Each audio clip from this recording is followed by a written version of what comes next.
A man stood outside a toy store with his young son. Both of them stared quietly at a shiny red bicycle displayed in the window. The boy tugged his father's sleeve and whispered, "Dad, can I have that for my birthday?" The father slowly opened his wallet. Inside was $30, every dollar he had left. The price tag on the bike read $200.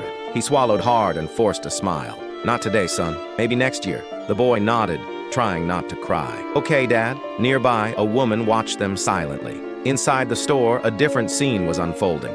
A little girl pointed at the same bike and shouted, "I want that one. The red bike." Her father sighed. "Sweetheart, you already have 3 bikes at home." "I don't care," she demanded. "I want it now." Without hesitation, he handed the cashier $200. Moments later, the bike was rolled out and loaded into their car. Outside, the poor boy watched his dream disappear. A tear slipped down his cheek. "It's okay, Dad," he said softly. "I didn't really want it anyway." But his father's heart shattered. That's when the woman who had been watching stepped forward. "Excuse me," she said gently. "What's your son's name?" "Michael," the father replied. "Today's his birthday." She knelt beside the boy. "And what did you wish for, Michael?" Michael looked down. "I just wanted my dad to smile again. He's been sad since my mom died." The woman gasped. "When did she pass?" "Last month," the father whispered. "Cancer. Tomorrow is her funeral. We spent everything trying to save her." Tears filled the woman's eyes. She turned and walked away without another word. 20 minutes later, she came back, out of breath, holding an envelope. She handed it to Michael.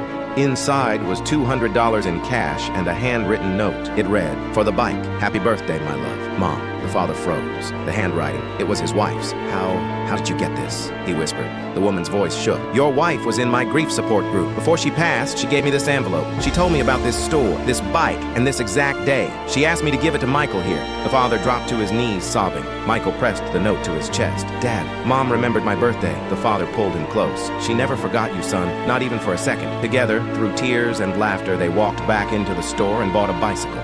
Outside, the wealthy man turned the key in his car. Nothing. The engine refused to start.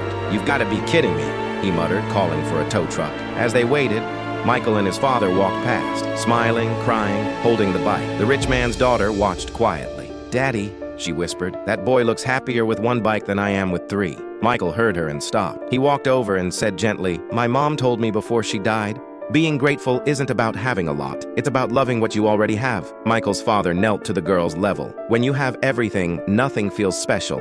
But when you have one thing that means everything, that's real happiness." The girl burst into tears. "I'm sorry," she said. "I was selfish." The rich man stood frozen, realizing a poor boy had just taught his daughter a lesson he never had. Real wealth isn't what you own. It's what you're willing to give when someone else has nothing. Comment 100 if you agree. Subscribe for more stories that touch the heart.